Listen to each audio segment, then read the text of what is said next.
Hello and welcome back to Let's Play Pillars of Eternity with me, Bring It On. Sure.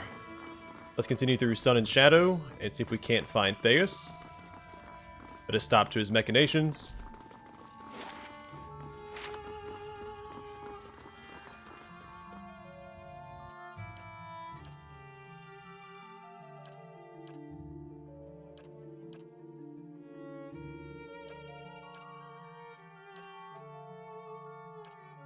Hey.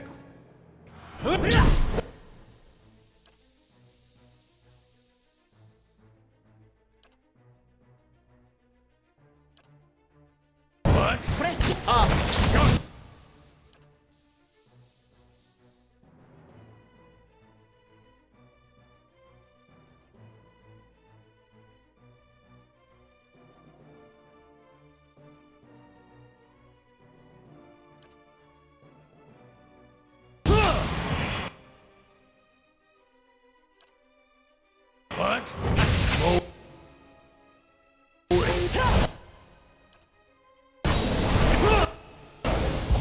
Okay, the unfortunate side effect, or I guess beneficial side effect, of Pallegina's a sworn enemy, that it often one-shots whoever I target with it.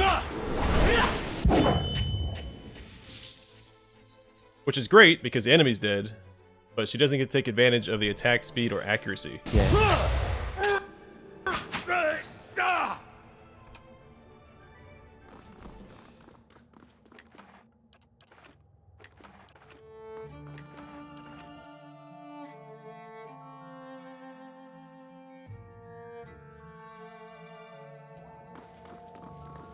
Keeping quiet.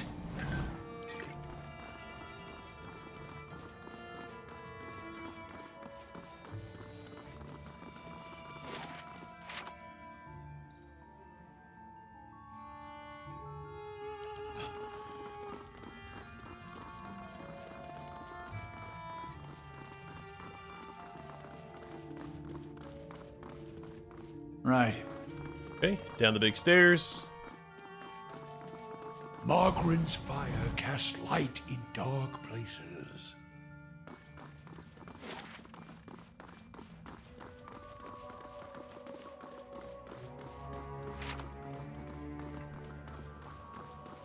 They shall see nothing while I see much.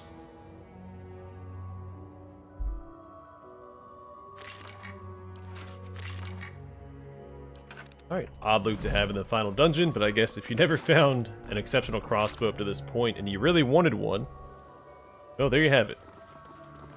Come on, Pallegina.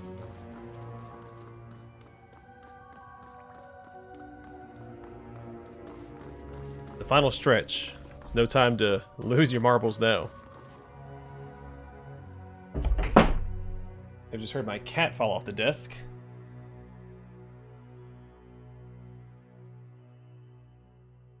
A lone segment of the bridge rises over the ruins of an ancient city. It looks stable enough, but the wide gap leaves little room for error.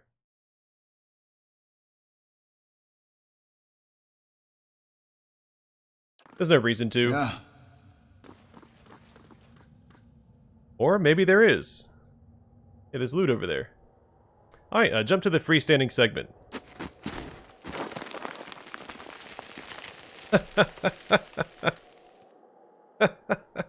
Of course it's Aloth again. Who else would it be?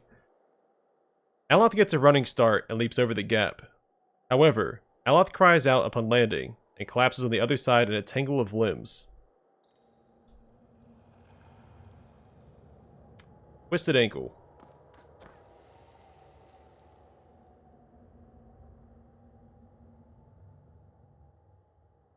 So I collected the camping supplies, but we definitely didn't pick them up.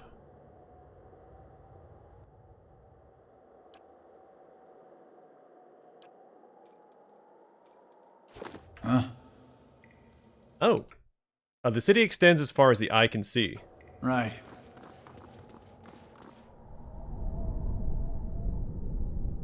The edge of the bridge is dark against the glowing city below. A draft rises from the depths, cool against your skin. Jump to the other side.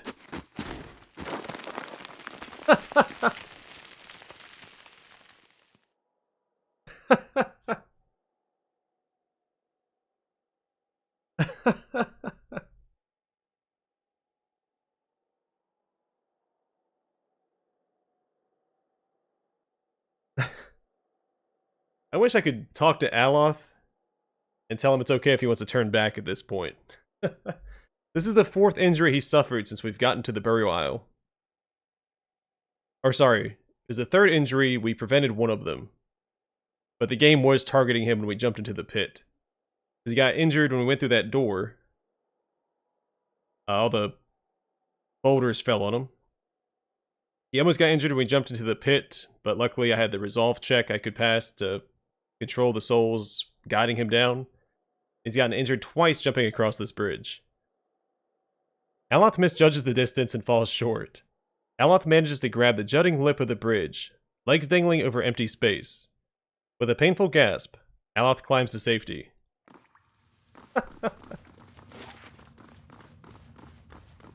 Yeah, it seems like adventuring isn't really,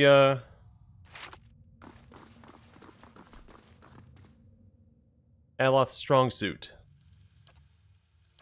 We don't need to heal. He's injured. What else does he have?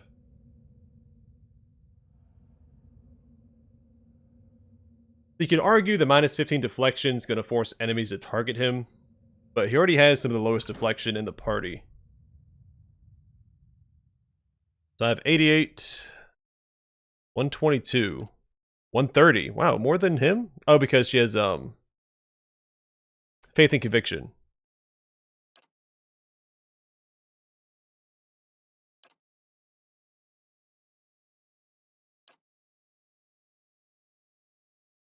$69. Yeah, so he has 45. Or sorry, 10 base. Plus 45 for level, okay. 68.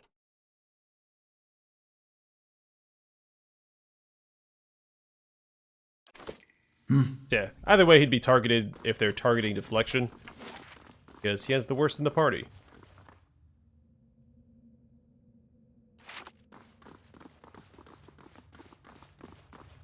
We'll rest up anyway, just to heal up, because this is not the floor that has all the Audra fountains, or whatever those things were.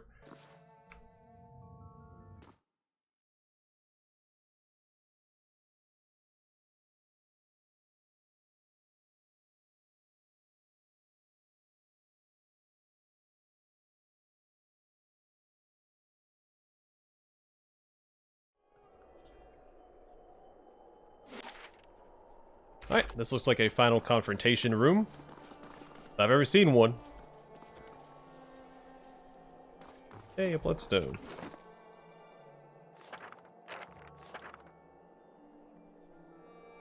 Did I ever see if there's any new spells for Aloth real quick? I doubt there is. I'm pretty sure he has everything at this point. So, those.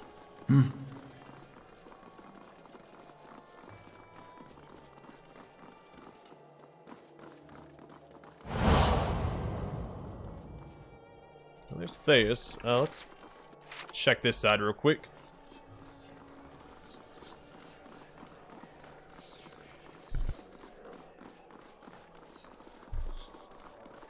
If secrets whisper here, I shall listen.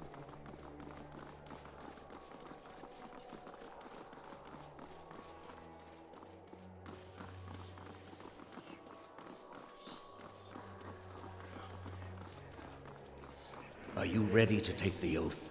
To spread the word of the gods to the lost and heathen?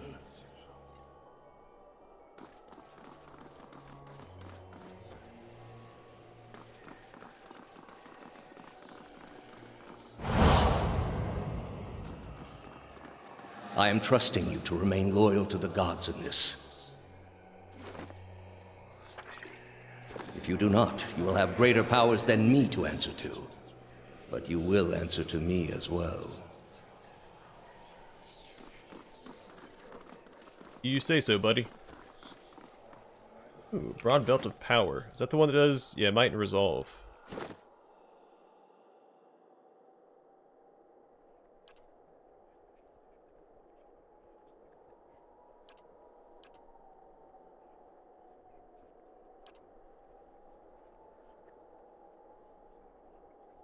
That's what she already has equipped.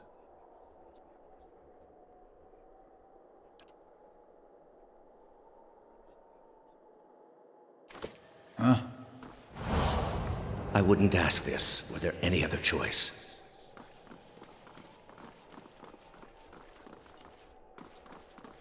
Well, there's always a choice, man.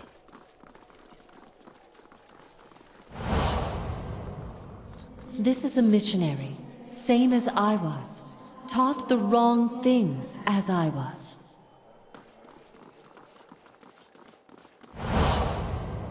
Osionis. They have held off many would-be invaders.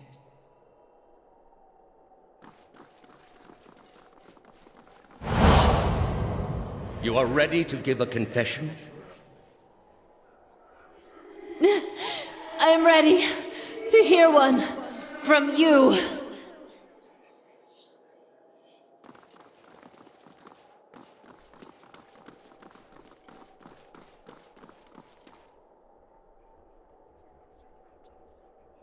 That's the symbol of Woedica in the center.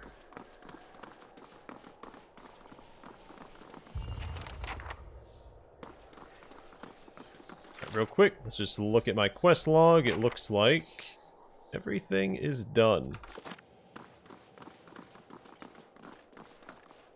I want to read the description.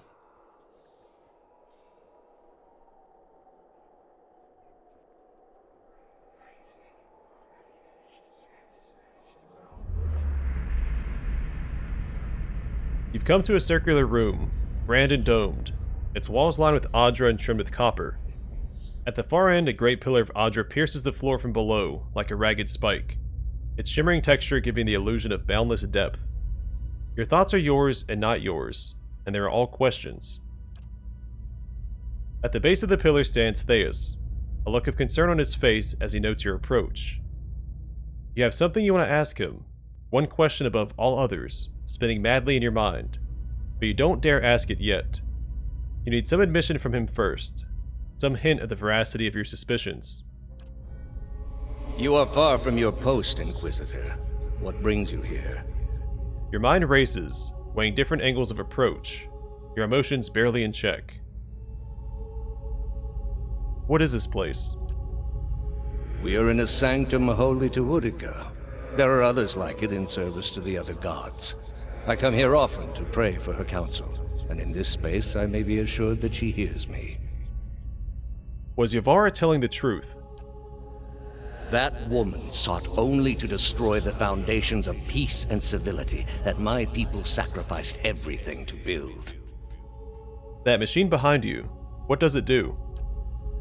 It has many uses, but its purpose is to bring structure to the chaos that surrounds it. All these statues, who are they of?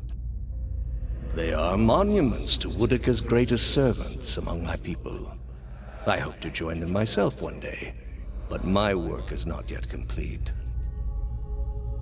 Was the entire Inquisition based on a lie? The Inquisition was based on the need to cut the flesh from a rotting wound.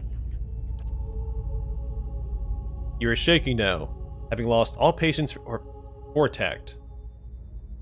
No more evasions. You have to know. Everything you believed, everything you have done for the gods. Did you lie to me when you said the gods could end suffering? Thaos says nothing. Are there no gods? What is a god? A higher power? A rewarder of good deeds and punisher of the wicked? Something men can turn to in their darkest moments when their days seem only like bridges from one tragedy to the next. Our gods are all these things. Thaos' face remains a mask of impassivity.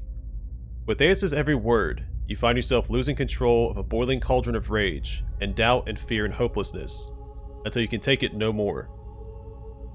Are there no gods? We are in a sacred place within earshot of the gods themselves. This is not the time. You've been through much these past few months. With maddening calm, Thaos puts an index finger to his lips. You will return home and you will rest. When you feel you have recovered, you may rejoin us at the trials. The Inquisition is far from over, and I will have need of you. There are many who continue to spread the lies of the apostate. The Inquisition will not end until we have pronounced judgment on all of them.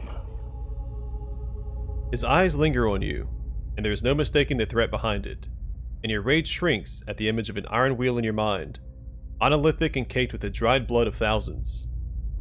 You do not ask your question again.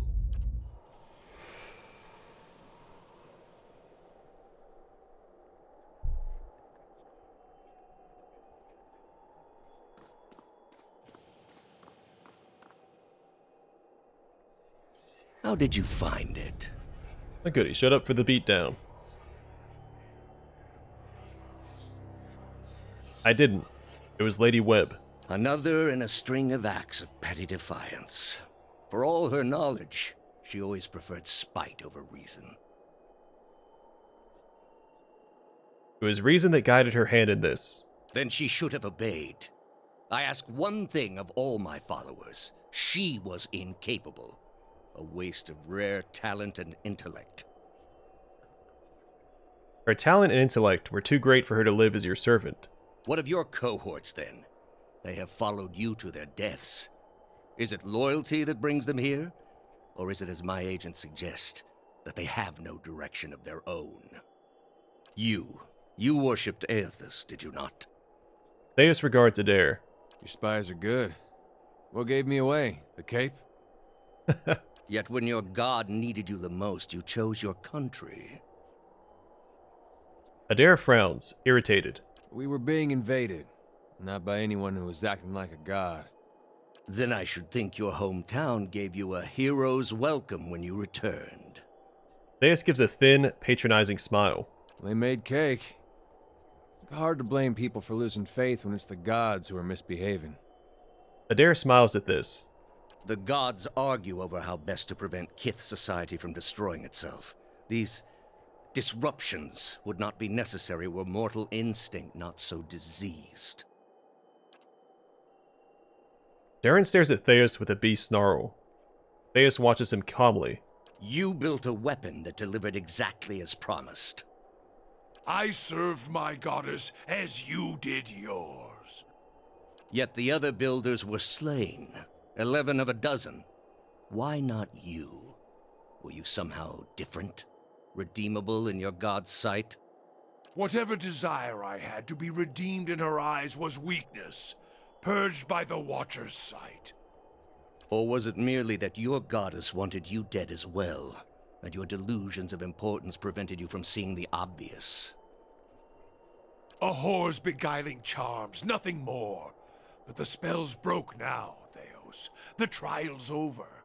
I know friend from foe, and I've come here now to see a foe repaid. You were able to destroy a god because another god wished it. Without her hand to guide you, you could not strike at a god any more than you could strike the sky. You are impotent, and not just from the pox. I understand your Duke's bells gave you a mission. Thaos' sudden attention causes Pallegina's feathers to ruffle. Their orders do not absolve me of my greater responsibility to the safety and well-being of the Republics. Pallegina lifts her head defiantly. You might want to skip over this one, Thaos. Don't want to pick a fight you can't win. Don't want to pick a. Yet you disobeyed. Something you already have a reputation for. They will know, of course. If it had been for a worthy cause, they might have forgiven you. But I don't see them pursuing animancy after seeing what it's done here. They trusted you, and you disappointed, as you always have. And you will again be disowned. The parents scold, but the children are safe. Whether animancy research continues in the Republics or not, they will survive. For now, that's enough. In any case, I wouldn't be so smug about my fate, Thaos. I imagine Woedica responds to disappointment much more severely than even my dukes. She takes a long step forward, a sinister smile spreading across her face. State your name and purpose, young acolyte. At the sight of Aloth, Thaos' mouth twitches derisively. Derisively? My name belonged to the gods and my hand to their service. No more. Aloth's eyes darken. You serve none but yourself. Without contact with your order, you can have no higher purpose. Only the base concerns of the flesh. You have cast yourself from our ranks. I don't think he's the first one to do that. And I should have done it years before. I'd rather live in uncertainty than servitude. And that uncertainty would lead you where it leads everyone. To doubt, to emptiness, to the many cruelties inspired by disbelief. You will have to forgive your Grandmaster for remaining skeptical of his initiate's choices. You are here because you are lost. The gods cannot reach everyone, I'm afraid. May you fare better in your next lives. He didn't address Grieving Mother. So, I had that concern previously, whether or not she could even be seen by my companions. Or if they still see her as the peasant woman from the village.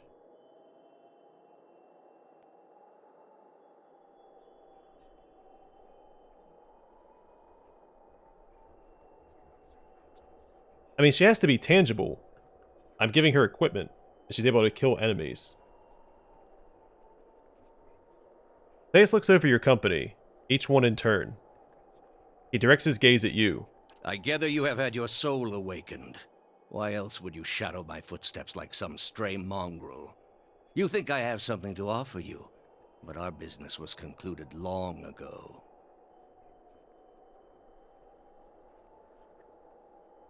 One of us is going to die in this room. You may as well admit your lie to me before that. I answered your questions once. That your soul is not fit to accept the answers is of little concern to me. I lied to no one. Not to you, not to anyone. The gods are real. They are everything we need them to be, and the world is better for it. You denied a generation its place in the world. The heart of this country has skipped a beat. Nothing more. I have done far worse. I plunged the peaceful kingdom of Thaos into civil war. I slew the monarch of Desantio, whose people never knew hardship under his rule, and replaced him with a cruel despot who brought them to ruin. When plague arrived at the great city of Arborensis, I saw to it that the cure did not. They piled their dead outside the city in heaps that rose above their walls. This is supposed to diminish the damage you've done here. It is to show the proper perspective. There was a time, back when your soul was still a shapeless mist, when the world believed only in false gods. Thousands of them. Gods that told them to take slaves. Gods that told them to make war upon their neighbors and devour the slain. Gods that told them to burn their children alive and cover themselves in the ashes as a sign of their faith. I do find it a little odd that Woedica employed an Engwithan, which I understand why he would be loyal to her, and, you know, be devout without question, because he created them. He was part of the people that believed they needed those gods. But he also remembers that they created them. I feel like if he ever had a change of heart, he could reveal that secret to the world. I feel like it's very dangerous for Woedica to have employed an Engwithan in the first place. I know that's not the plot we're pursuing, but it was a possibility. But all that changed when they learned of the true gods. Our gods. All those misshapen, bestial instincts melted beneath the radiance of our god's majesty. You could see it in their eyes. That dull emptiness replaced with the glimmer of a kindled spark. Teaching them there were no gods would have achieved the same purpose. And replaced it with one far worse. Have you imagined this existence? The one the apostate would have created. We are not all so virtuous as she. Without our gods, the most wicked, the most tyrannical, they would take that power for themselves. The power doesn't exist if you don't create the gods. But more than that, it would be a hollow existence. All mysteries forever unanswered. All purposes constructed from meaninglessness. No endings to bring closure. Only a wheel, turning without mercy, grinding our spirits to dust. Thaos no longer looks at you as he speaks. The reflection of the ancient machine flickers and dances in his eyes.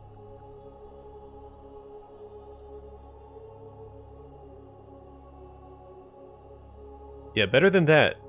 Better that than live a lie. Telling yourself each day that what you do matters, that it isn't all for nothing, that the world is just. The apostate's world is built on believing lies. All I have seen, the millennia of experience. I will not be dissuaded from this course.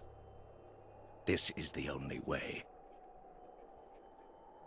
Then you must be stopped. You are not the first to say that. Nor will you be the last. As long as the cycle churns, my work will continue, unbroken. Your work hasn't met my hammer yet. I'm about to break it. With your soul and thousands of others, I will see this world purged of its suffering.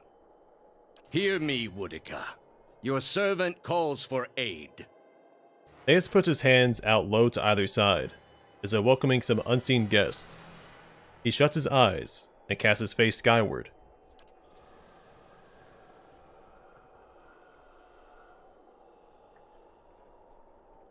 Okay, assume something. There we go.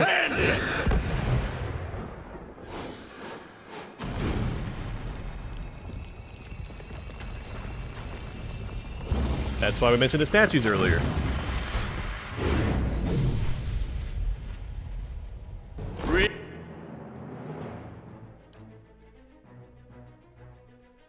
Alright, Dare, you tank for them. Pallegina, you go over here. Thaos is mine.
Okay, what else do we got? I'm gonna just try and use all of my resources up. No reason not to. My mind.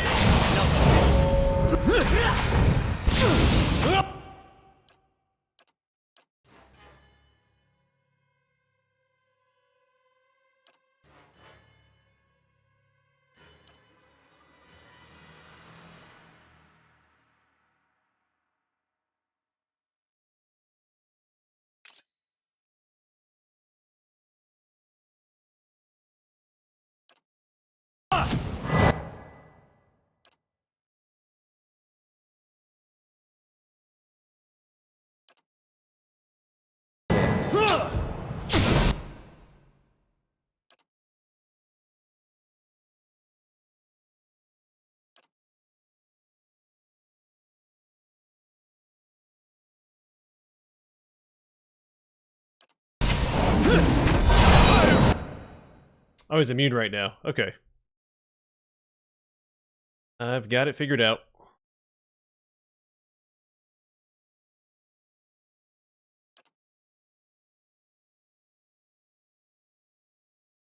You guys keep doing good work over here.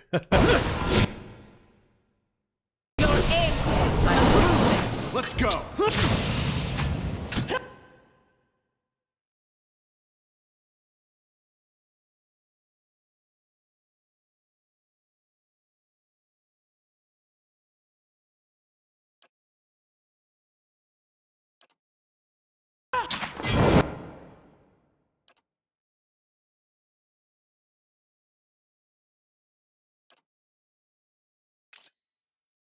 Hey.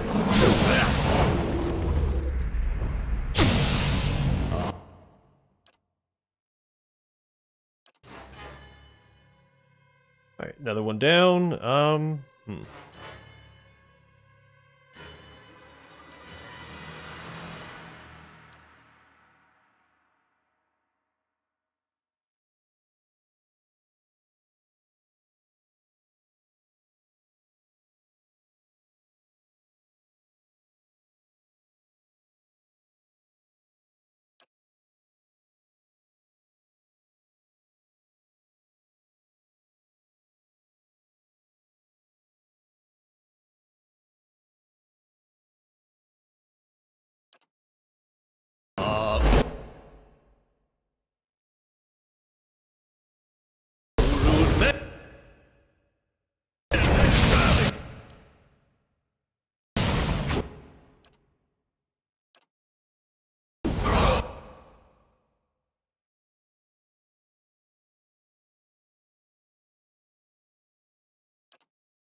That's not.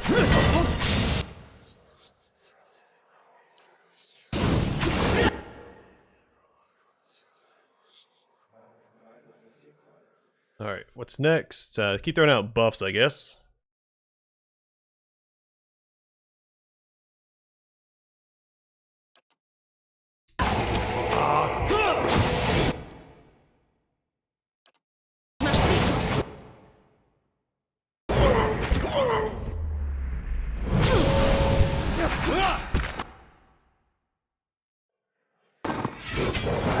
Backbones obey this. Alright, let's cut this guy down. What do we got? Freezing Rake.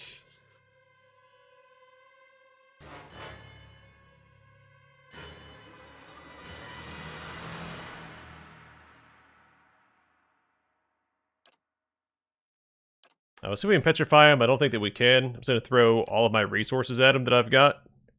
Or still have.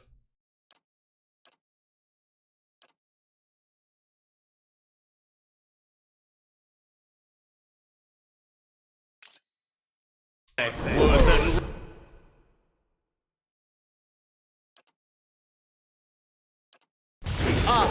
it at your own mark.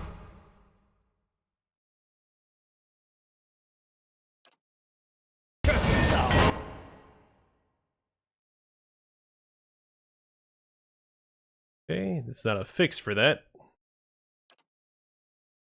What's wrong with her? She is dazed and confused.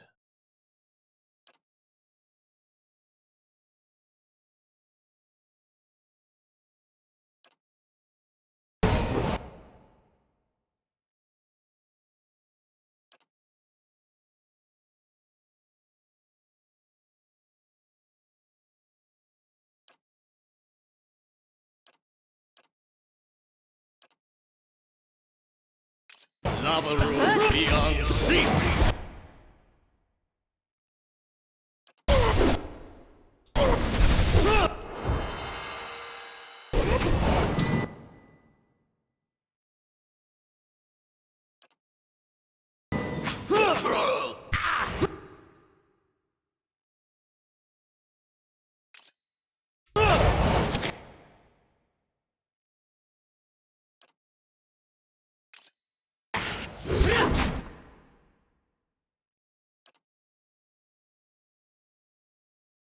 Everybody pull back. I'll let my main character finish this fight.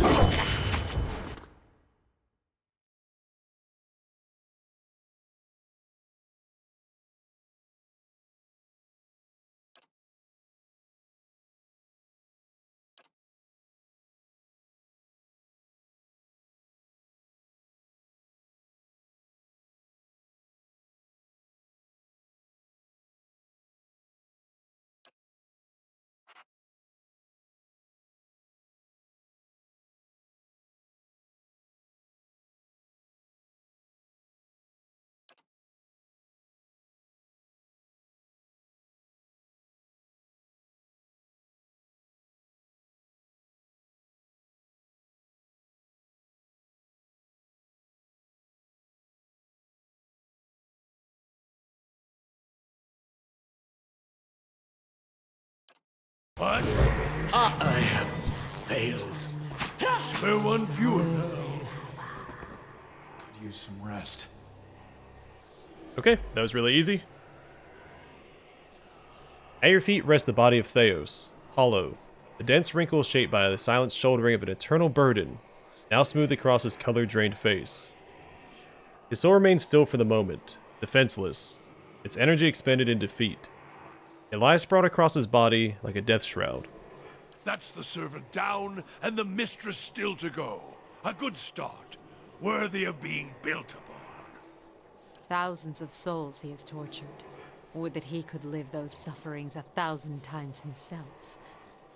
The grieving mother's eyes are cold and hollow as she looks at Thaos.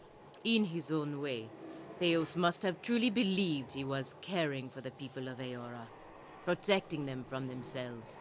A shame his soul won't have a chance to reflect on his errors before it enters the wheel. Some point, you have to look at the things your god is telling you to do, and ask yourself if it's worth it. He spent his lives, more than any of us will ever know. For what? Binding the world to a lie. Aloth shakes his head. Like that ever be redeemed? Oops. Aloth shakes his head, looking down at Thaos in pity and wonder. He looks up at you. Explore Thaos' soul. With a deep breath, you plunge into Thaos' soul, and where in Brackenbury it had been a maze of narrow corridors and dead ends, now it is expansive and borderless, its walls crumbling into heaps like the ruins of Engwith as you pass through them. You travel for what seems like ages, rushing to a known destination, a memory you glimpsed once before. At last you see it, no more than a pinprick of light at the end of a long tunnel, expanding slowly at first, then quickly as you near. You come out in the room you are standing in now, but it is new and pristine, and filled with people, thousands of them, all turned towards the great Audra pillar and the machine that encases it. Thaos stands at the machine, and you are one with him now. You look out at the crowd, at faces of shriveled old men and cherub-cheeked little girls, at mothers bouncing infants to quiet them, and fathers clasping their children's restless hands and watching you with somber acceptance. A woman with tears in her eyes gives you a small nod. You turn back toward the machine, your breaths constricted between the weight of unwanted knowledge, preparing yourself to set out alone on a journey without end. You close your eyes and open them again to find the machine still in front of you, beckoning. You take your place in front of it and place your hands upon a large mechanical disc at the base of the great crystal column and speak a single word. Giant rings creak to life, building speed, setting arrays of carved draconic mouths aglow and sending tremors through the platform beneath you. The entire room shakes now with the force of the accelerating machine, all sound drowned out by its deep, deafening thrum. Brilliant tendrils of light arc outward from the pillar in all directions, and you look over your shoulder to see them engulfing the crowd, burning them brightly like hot iron. One by one, the tendrils disappear, leaving ashen effigies where people once stood, many of them disintegrating into gray heaps under the stress of the tremors. You look above to the Audra pillar, and a glowing spherical mass has begun to coalesce atop the column where the arcs converge. It grows and pulses, translucent and bulbous like some immense chrysalis, suspended in slow rotation as though it were being spun from the arcs of light. When the last arc disappears, The spectral mass hangs a moment, no longer rotating, so bright you must shield your eyes with an outstretched hand, and it seems to you as though it is looking at you. You bow your head in acknowledgement, and look back up to see it melt into the pillar like warm candle wax. The pillar flares with a flash of light, bright as the sun itself, then fades to darkness.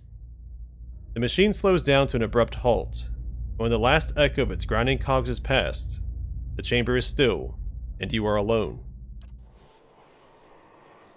From all sides, reality begins to bleed in through the memory, and you find yourself in your own skin once more, looking down on Thaos' lifeless body. You sense a listlessness to Thaos' soul, an overwhelming fatigue that hinders its immediate escape and makes it vulnerable to manipulation. You feel as though your victory has given you some kind of hold over it, and you're able to do with it as you please. So I'm wondering just how empathetic Thaos was to the people he sacrificed. I'm assuming the pillar that we're beside is what created one of the gods. I assume Woedica, based on the floor. And I'm wondering if that's why he was so committed to his ideals. Because he sacrificed his own people to create the gods. Or at least Woedica.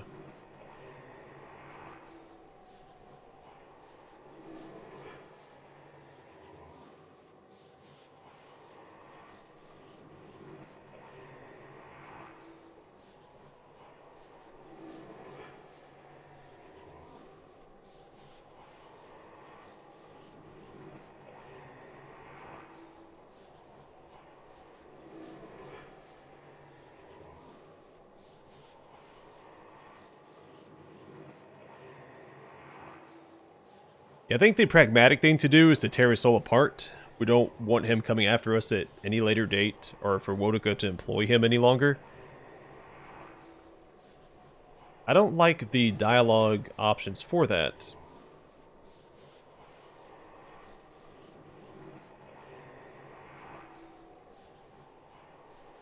I like banishing him to Breath Yaman as well. But there's always the chance he could escape. So I do think the best choice is to get rid of him.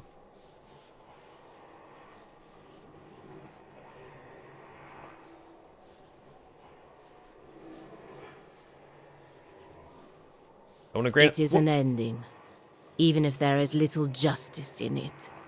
Did not mean to select that, but that's okay. Tear his soul apart. I do not envy you, Thaos. I of all people realize the sway memories can hold. It is time you were granted peace. Pallegina nods faintly. Reach out for Thaos' soul. You can feel its frailty and defeat.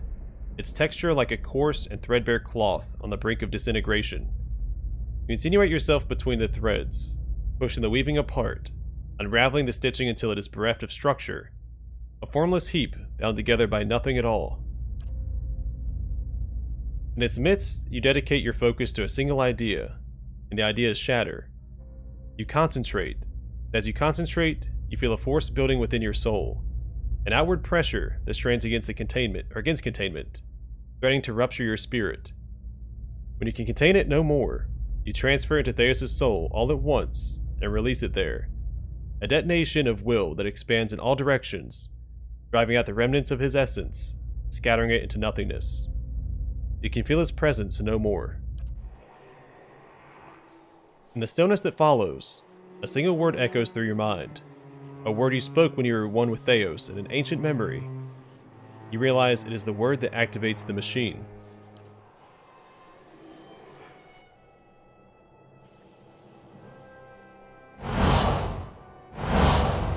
Oh, it's also possible... Yeah, the people that are sacrificed here just went to Woedica. He wasn't creating a god here.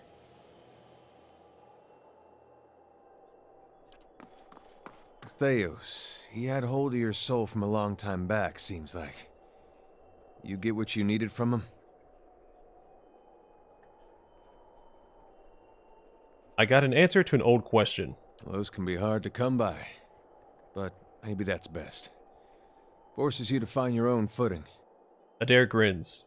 You'll be feeling better soon, then. Good. That's real good. You got it figured out what you're going to do about all that? He looks up at the machine. Yes. Got a lot of people out there thinking they've been abandoned by their gods. There's not much that'll put the fear in you more than that. You can take my word for it. If it was in my power, and I know it's not, but if it was, I'd find a way to give them the courage to face it. Not because they think there's some god looking out for them, but because they've just got it in them. And after what you've been through, though, I'm sure you got your own ideas. Better make it good. He winks. So much for Thaos, then. The membranes of Pallegina's golden eyes sweep out and retract as she gazes into the great machine. Now you have a chance to set things right, back to the proper order of things. It will take the Deerwood generations to recover, but at least these souls will find their way back to the wheel, as it should be. Unless I decided to get rid of them. Ah, the end of the road greets us at last. You fared well, Watcher. Better than any Watcher has right to. Seems you were a field in need of a flame's cleansing. His eyes narrow. Would that my own trial had produced such an outcome. I had figured myself for the field all this time. But you were the field, and I the darkness. A lesson neither of Durance nor of Margarin. But with that trial's end, a new one begins. A god's trial. And I will stand in judgment without mercy. Astounding. I always knew the Leaden Key stood for something big, but I didn't quite realize what I'd gotten myself into. And now, you're in the middle of something even bigger. With a decision that will affect millions. He looks at the massive Adra pillar. But even if you send the souls somewhere specific now, who knows what the next turn of the wheel will make of them? We can't really control what happens to them. Nor should we try. I had to see the monster Thaos had become to realize that. He looks back at the pillar.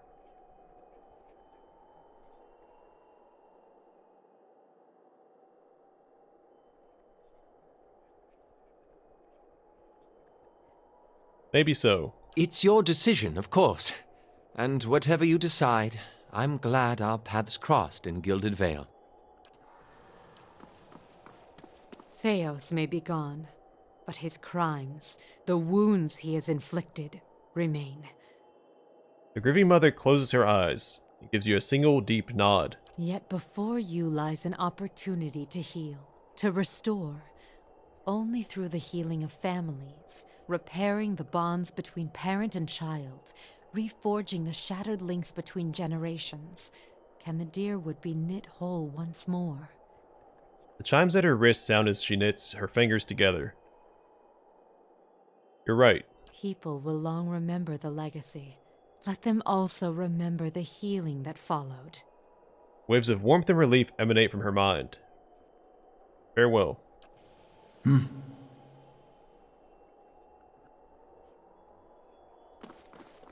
Making me second guess my decision from earlier. Siding with Galloway instead of Hylea.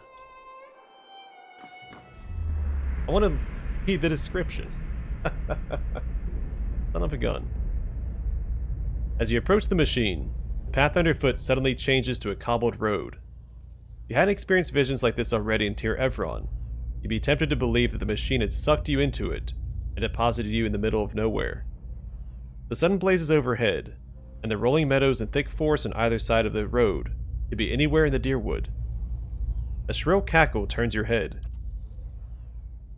Standing next to you is a malnourished man clad in a threadbare loincloth and manacles. His entire body is striped with lash marks, and there are scarred pits where his nose and ears should be. He stinks of stale sweat and unwashed filth. You notice someone wandering down the road, but the figure's back is to you. The scarred slave has your attention for now. You know something of quiet servitude, Watcher. Groveling and simpering before the gods whose aid you need, so that when they finally raise you to a place of power, you can seize what you desire. His black eyes glitter. You have labored at the pleasure of others. That shriveled hag in Hadrit House. Those preening soldiers with more taste for silk than steel. The wretched tribesmen playing out their fantasies of grandeur. And then you cowered and knelt before the gods themselves, begging one paltry favor and receiving riddles and visions in response. And now the gods give you orders and commands, even while you set out to fix what they cannot. Yet what have they offered you? He sidles closer, a sly grin on his wrecked face. His stench is overwhelming. They offered us the means to stop Woedica and Thaos. That's enough for me. A suspicious grimace crosses Aloth's face. I get the feeling this is the way of giving your new orders on behalf of his own master. Be careful, Donald. Given the breadth of the Iron Manacle, it's amazing that he can raise his bone-thin arm. But he does. And he points to the person walking the other way along the road. The exiled queen is not an ungrateful patron. Get a better look at the lone figure, realize that she's wearing robes, tattered and singed, but fine nonetheless. On her head is the silhouette of a broken crown. She continues walking, her pace slow but determined. Finish the work Thaos began. Strengthen Woedica with these souls and allow her to become the most powerful of all the gods, with you as her favored. Skyn's voice becomes a hungry whisper. I've been working against Woedica this whole time. Why would she thank me now, after I defeated her most loyal servant? Also, isn't Skyn against tyrants?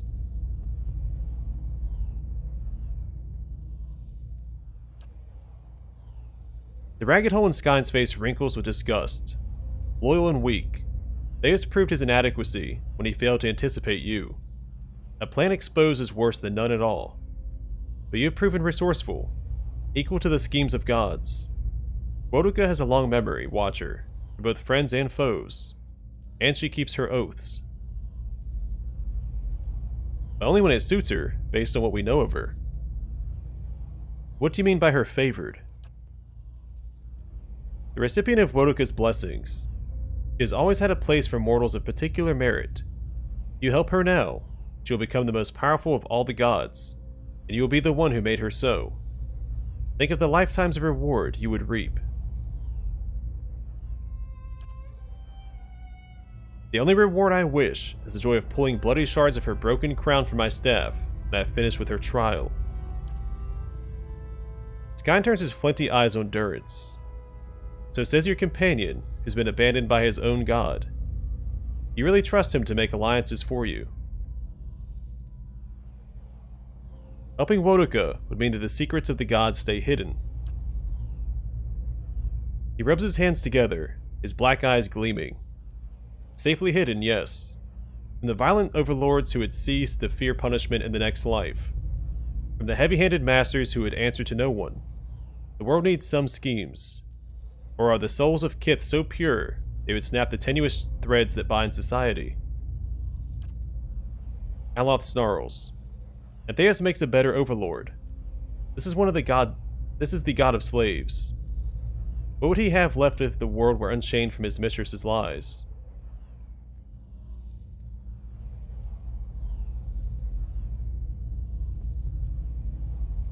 That's true. He's only relevant if there are tyrants. So that's why he's siding with Woedica.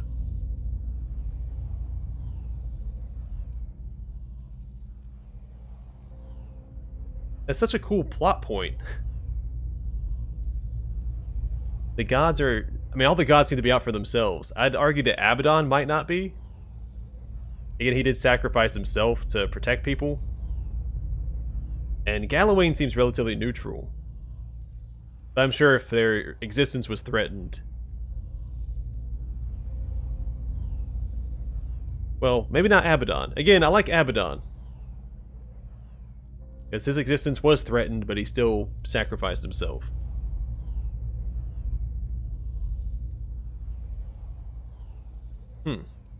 That's really cool.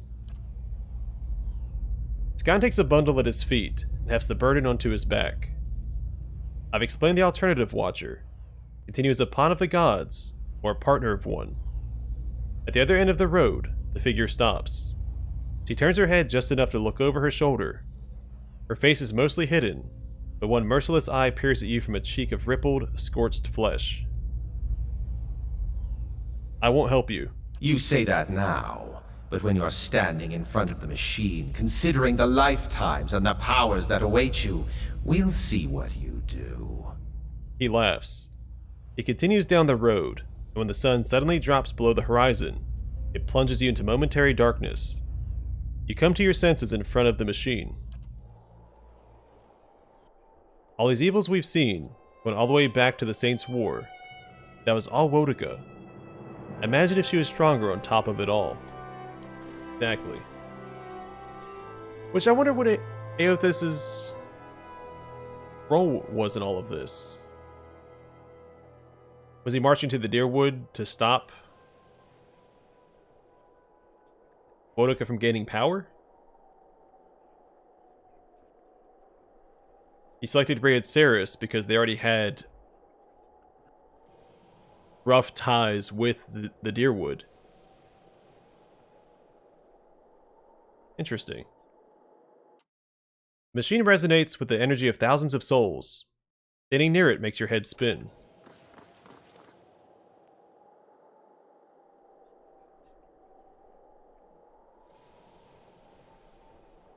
With your companions bearing witness, you step up to the place where Thaos once stood before his people long ago. The great machine lies in front of you, idle, ready. You have seen this machine and others like it in operation. You understand how it works. It is a device for directing souls. As a watcher, it would be a simple matter to influence that direction. Though as big as the machine is, it may be the last thing you ever do. Not yet. Let's make sure my companions don't have anything to say. Alright. You stand once again before the great Engwithed machine. Speak the command to activate the machine. There's a shrieking of stone grinding against stone as old cogs loosen and begin to turn. You have only moments before the souls will be sent into the Adra vein. This will be your only chance at redirecting them.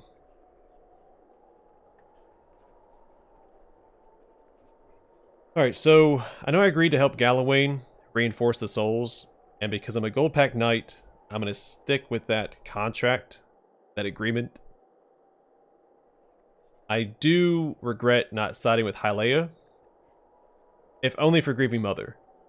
But based on what we've seen of all the gods, Hyleia wanting to send the souls back to the Hollowborn, it benefits her in some way. I don't think she's truly benevolent. I mean, she might be. Again, her and Abaddon seem alright, but the rest of them are all out for themselves.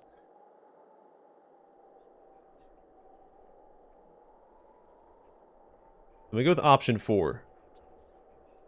Distribute the essence to existing souls in Deerwood to strengthen them. You close your eyes and expand your perception outward, taking in the immense totality of the tens of thousands of souls orbiting the chamber.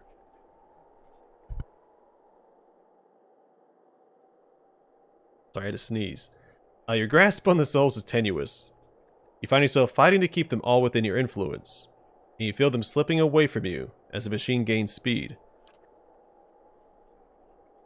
A brief moment comes when it feels as though you hold all of them at once, and their force is so great, it feels as though they will tear you apart. In that moment, you dedicate your entire being to bending their orbit, channeling their flow in a new direction.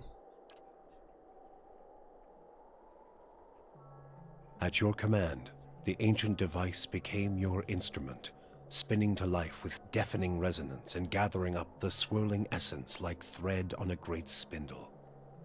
There, in the pale pulsing glow of the machine that set you on this path long ago, you summoned all your strength, focusing on your objective and blocking out all else.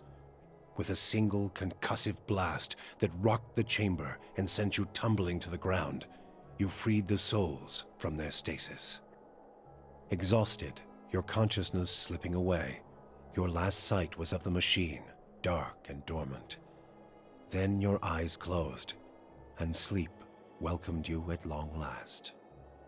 After coming to and searching for some time, you discovered the route Thaos used to enter Sun in Shadow, and embarked on a long and arduous ascent back to the surface. You emerged in Ter Evron after days of tunneling through the rubble Thaos had left behind, and when you stepped into the daylight, you were faced with a different Deerwood than the one you had left. At your direction, the essence gathered in Sun and Shadow was sent across Deerwood to meld with and galvanize the souls of its people. In the days that followed, Deerwoodans, confronting adversity and expecting to be at the mercy of their own weakness, instead found strength and the will to persevere. The aggrieved found themselves able to carry on after their losses. The desperate found new reasons to hope. And the new reasons to hope were many, for Weidwyn's legacy had come to an end after 15 years. Hollow births ceased in the Deerwood, and a country that only days ago had seemed on the brink of collapse was suddenly on the path to a recovery, a fitter, more resilient country in the preferred image of the god of the hunt. Lord Radric's zeal had brought him back to life once, but it would not do so again. Radric's destruction at your hands spelled the end of his suffocating rule over Gilded Vale and the surrounding area. In his absence, the village prospered, becoming a popular destination for new settlers anxious to leave Defiance Bay after the riots. Without a nearby ruler, it also grew more wild, with many settlers moving on as soon as they'd arrived, turned off by lawlessness that was excessive even by Deerwooden standards. Nevertheless, despite the challenges of living there, Gilded Vale had survived, and would continue to survive for the foreseeable future. Following the assassinations of Duke Avar Wolfgren and Lady Webb, Defiance Bay was thrown into political upheaval. In the ensuing weeks, the streets had become the domain of looters and blackguards. Few dared to step outside their own doors alone or unarmed. But order was soon re-established by the Knights of the Crucible, who, despite their depleted numbers, had gained favor in the public eye for their role in the unraveling of the conspiracy surrounding Weidwyn's legacy, and were quickly reinforced by returning forces from Fleetbreaker Castle. For the Knights, their resurgence marked a return to the tradition as well. Having seen firsthand the dangers presented by dabblers in animancy, the Order quickly abolished the practice internally, preferring the familiarity of their hammers and forges to the uncertainties of Essence and Adra. Their identity rediscovered, the Knights suppressed their political aspirations and began once again to train their recruits in the art of blacksmithing, recapturing the post-revolutionary ideals of Deerwood and regaining the respect of its citizens as a result. Though the machine atop Ter Noaneth had been disabled, it had not seen its last use. Heritage Hill was rebuilt, and no sooner had the first families moved in to resettle the district than members of the Leaden Key, acting under standing orders from their Grand Master, climbed the tower and reactivated the machine. The initiates slew a handful of the new settlers under cover of night and watched as history repeated itself, the victims reanimating and devouring the survivors. After this second incident, the district would remain abandoned. The Duke's assassination at the apparent hands of an Animancer had caused catastrophic rioting in the streets of Defiance Bay, and few Animancers survived the first day. Many Deerwoodans took the end of Weidwyn's legacy as a sign, both that the gods did not approve of animancy, and that the purging of Animancers in Defiance Bay had been enough to satisfy them. In time, their rage would subside, and a number of surviving Animancers remained in and around Defiance Bay, often taking to the wilds to practice their science without repercussions. The town of Deerford had seen the last of the cult of Scan. Dark rumors about the town's many curses quickly faded, and travelers soon returned. Abidon's renewal brought new vigor and purpose to a god long known for quiet, steady labor. Handicraft saw a revival in the Deerwood, and no smith wanted for an apprentice. Additionally, Abidon's restored interest in preservation led to redoubled efforts to survey Engwithan ruins. Animancers and craftsmen alike found much to study, but tensions with Eir Glanfath rose. As for Stalwart, The Battle of Kairon's Scar only strengthened their resolve to unlock the mysteries of Durgan's steel and build new marvels with the White Forge. However, Stalwart's ambitions brought them into further conflict with the Raid Serens, as more and more impoverished communities gathered at the border and vowed to finish the work of the Iron Flail. It would be many generations before the region saw peace. The Flames That Whisper clan found a cautious peace with Stalwart, particularly once the villagers heard of the aid the ogres had offered against the Eyeless. The clan moved back into the Russet Wood, and as Stalwart grew in prestige, the villagers formed a tighter alliance with their ogre neighbors. Within a generation, ogre traders visited Stalwart, and village hunters were welcome in the Russet Wood. Harmka's death had brought the Devil of Carrick little satisfaction. In time, her taste for vengeance soured.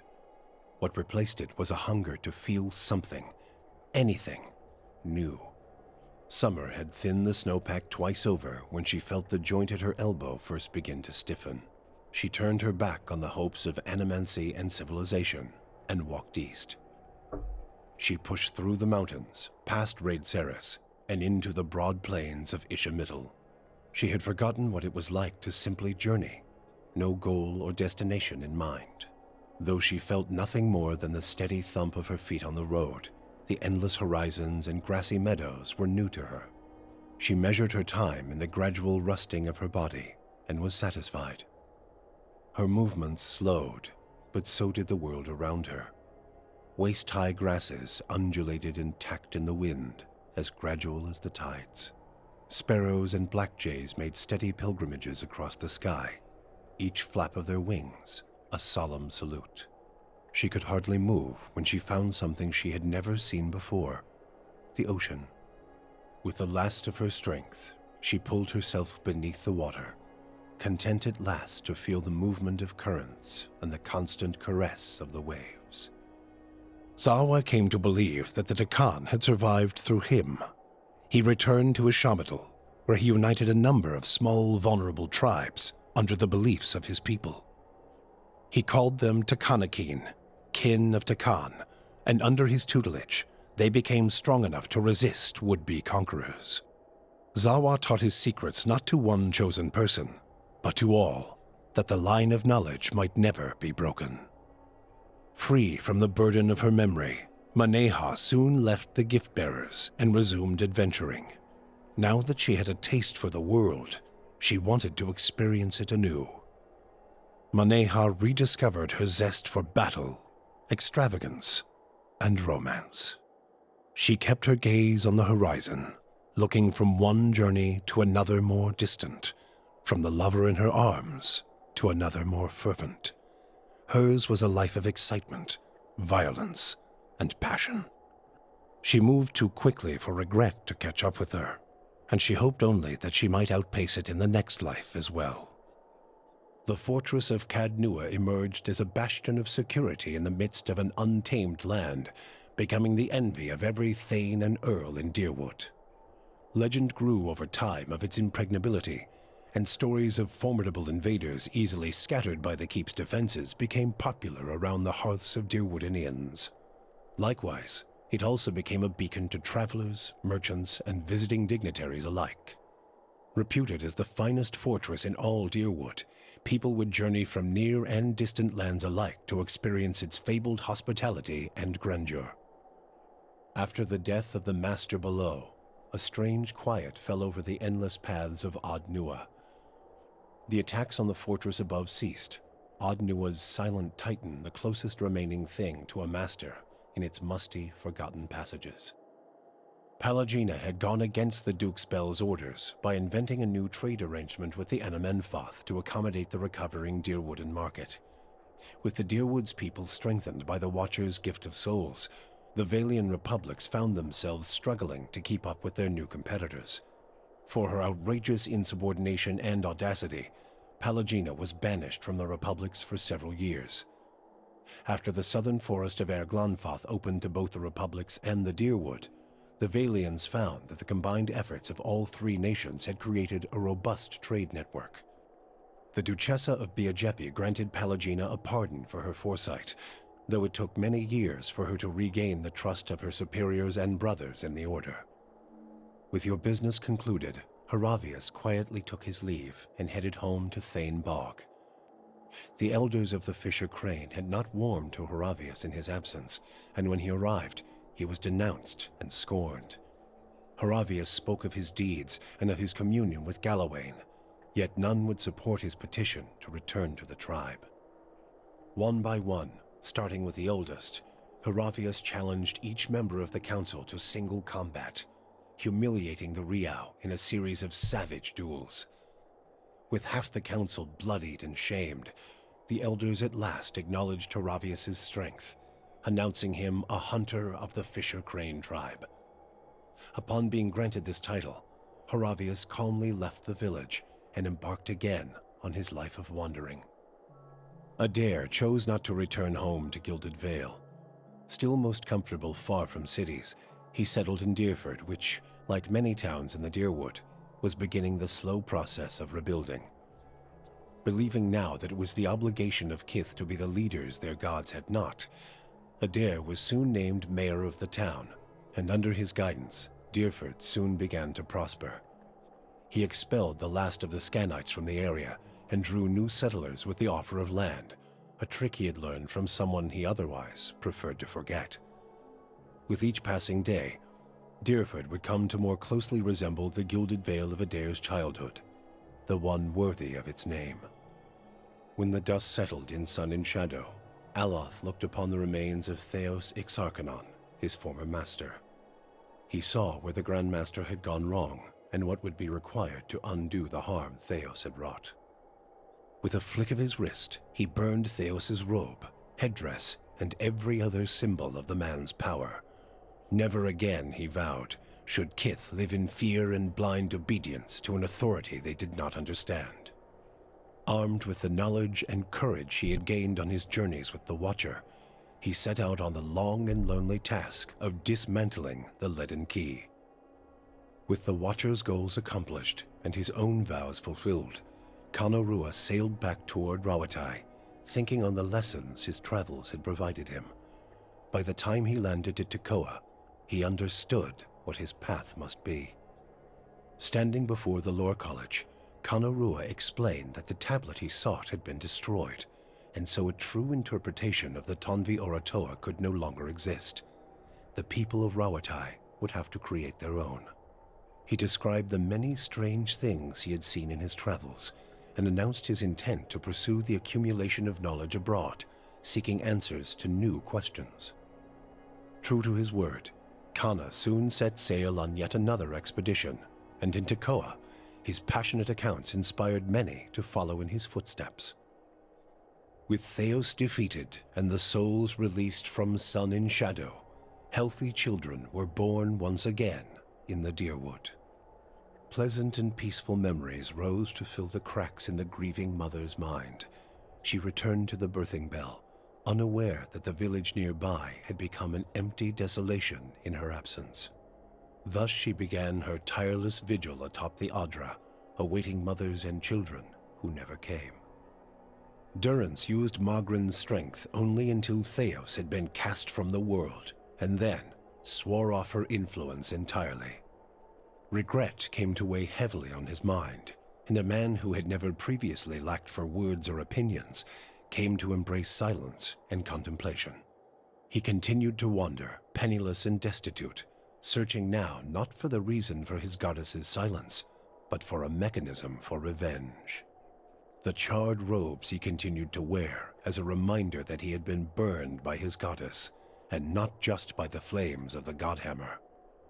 Sagani experienced the 4 months of her journey back to Masuk in vivid colors. She strove to memorize every moment of her final trip through the Deerwood, Glonfoth, the Valian Republics, and beyond, preparing to tell her village of what she had seen on her long journey. All of Masuk shared in her triumph, and she felt her pride and elation magnified by the joy of her village. Never again did she doubt the value of her sacrifices. After decades as a long hunter, Sagani finally became one of Masuk's most respected elders. She guided her community with wise counsel, and a generation after she finally passed, another huntress journeyed into the world to find her soul. For you, the death of Thaos brought an end to your waking visions, and a silence to the whispers of the past. In their absence, you were able to sleep. The questions of a distant lifetime ceased to trouble your soul. All that remained was what to make of the answer. But at the moment, there was little to be done, and the matter would have to wait. A long journey loomed ahead.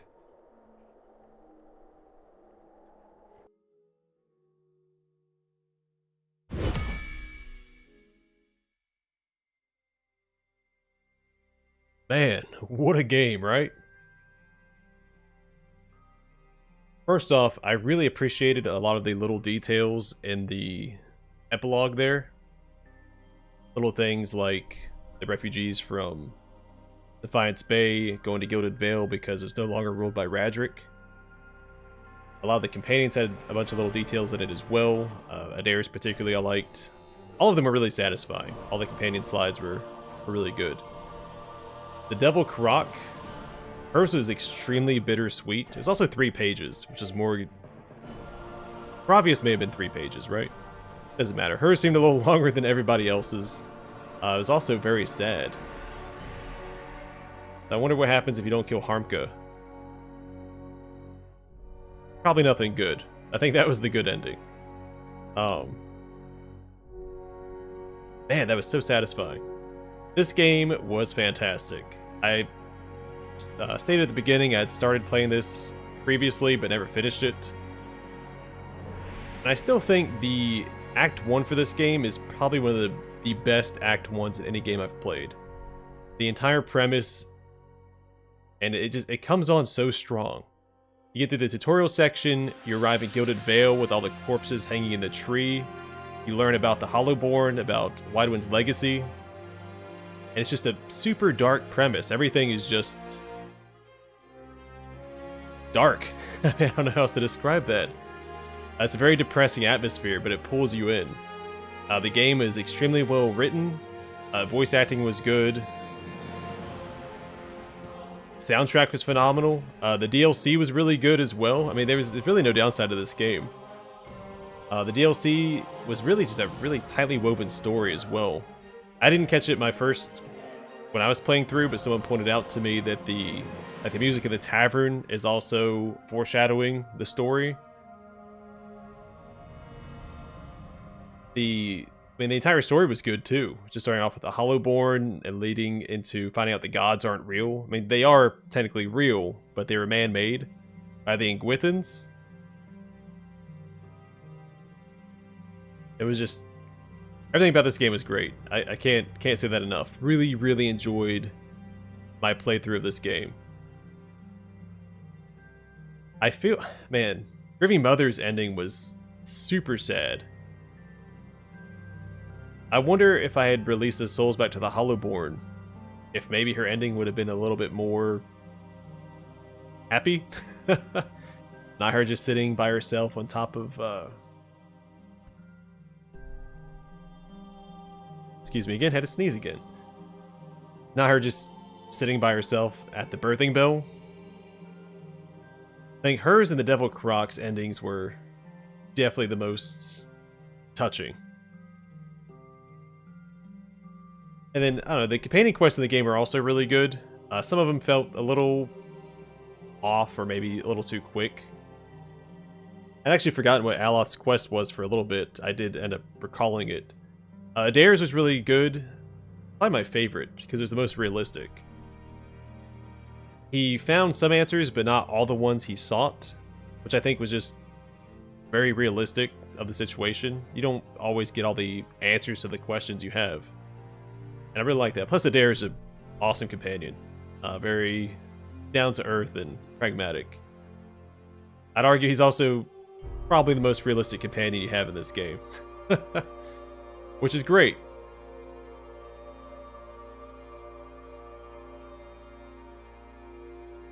Sorry, I was listening to the song for a second. Also reading some of the names. yeah, I can't tout this game enough. It is really good. Really, really glad I finally got around to playing it all the way through. Just a wonderful experience overall. I'm not going to waste too much time sitting here doting on it. You guys know my opinion. Game was fantastic. Highly recommend it. So I'm going to wrap it up here for now. Thank you guys for joining me on yet another adventure. I hope to see you guys in the next Let's Play.